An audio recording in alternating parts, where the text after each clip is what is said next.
Hello, എല്ലാവർക്കും വീഡിയോയിലേക്ക് സ്വാഗതം. കഴിഞ്ഞ ദിവസം നിങ്ങളെല്ലാവരും വാർത്തകളിൽ കണ്ടിട്ടുണ്ടാവില്ലേ, ലോസ് ഏഞ്ചലസ് എന്ന് പറയുന്ന സ്ഥലത്ത് കാട്ടുതീ പടർന്ന് പിടിച്ചിട്ട് അവിടെയുള്ള കുറേ ഏരിയകളൊക്കെ കത്തി നാശനഷ്ടങ്ങളൊക്കെ സംഭവിച്ചിട്ടുണ്ട്. അപ്പോൾ ആ സ്ഥലത്തെക്കുറിച്ചുള്ള ചെറിയൊരു പഴയകാല ചരിത്രമുണ്ടോ പറയാൻ വേണ്ടി പോകുന്നത്. അപ്പോൾ നമുക്ക് നേരെ എന്തായാലും വീഡിയോയിലേക്ക് കിടക്കാം കേട്ടോ.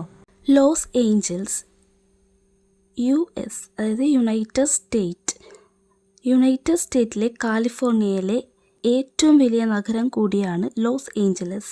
ധാരാളം ജനങ്ങൾ തിങ്ങിപ്പറക്കുന്ന ഒരു ഏരിയ കൂടിയാണ്.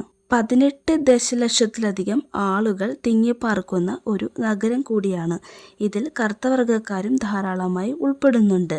1970കളിലെ ചിക്കാഗോയെ പിന്തള്ളി ന്യൂയോർക്ക് കഴിഞ്ഞാൽ അമേരിക്കയിലെ ഏറ്റവും വലിയ രണ്ടാമത്തെ ജനസംഖ്യയുള്ള നഗരമാണ് ലോസ് ഏഞ്ചൽസ്.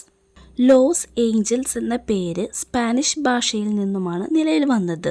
ലോസ് ഏഞ്ചൽസ് സ്ഥാപിതമായത് 1781 ജൂനി പെറോസെറ, ജുവാൻ ക്രോസ്ബി എന്നീ 2 ഫ്രാൻസിസ്കൻ പുരോഹിതന്മാരാണ് ഈ പ്രദേശം മുൻപ് പരിവേഷണം ചെയ്തത്. മെക്സിക്കൻ സ്വാതന്ത്ര്യ സമരത്തെ തുടർന്ന് ഈ പ്രദേശം മെക്സിക്കോയുടെ കൈകളിലേക്ക് കടന്നു. 1848 കാലിഫോർണിയയുടെ നിയന്ത്രണം US-ന് വിട്ടുകൊടുത്തു. 1850 ഏപ്രിൽ മാസം 4 കാലിഫോർണിയ USA-യുടെ സംസ്ഥാനമായി.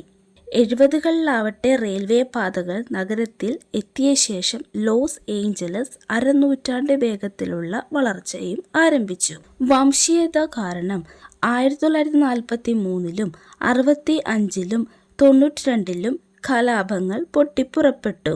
1994-ലുണ്ടായ ഭൂകമ്പത്തിൽ 72 പേർ കൊല്ലപ്പെടുകയും നിരവധി കെട്ടിടങ്ങൾ കേടുപാടുകൾ സംഭവിക്കുകയും ചെയ്തു. ഇന്നാവട്ടെ നിരവധി സെലിബ്രിറ്റീസുകൾ ലോസ് ഏഞ്ചലസിൽ താമസിക്കുന്നുണ്ട്. ലോകത്തിന്റെ വിനോദ തലസ്ഥാനമായും അറിയപ്പെടുന്നുണ്ട്. നിരവധി സിനിമകളും ടെലിവിഷൻ ഷോകളും ഫാഷൻ ഷോകളും ഹോളിവുഡിൽ നിർമ്മിച്ചവയാണ്. അവ പലപ്പോഴും ലോസ് ഏഞ്ചലസിലുമാണ്.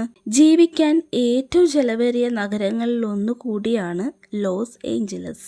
ഇന്നത്തെ വിവരണം നിങ്ങൾക്ക് ഇഷ്ടമായിട്ടുണ്ടെങ്കിൽ ചാനൽ സബ്സ്ക്രൈബ് ചെയ്യാൻ മറക്കരുത് കേട്ടോ. അപ്പോൾ നാളെ നല്ലൊരു വീഡിയോ ആയിട്ട് കാണുമ്പോഴേക്കും എല്ലാവർക്കും ബൈ ബൈ, സീ യു.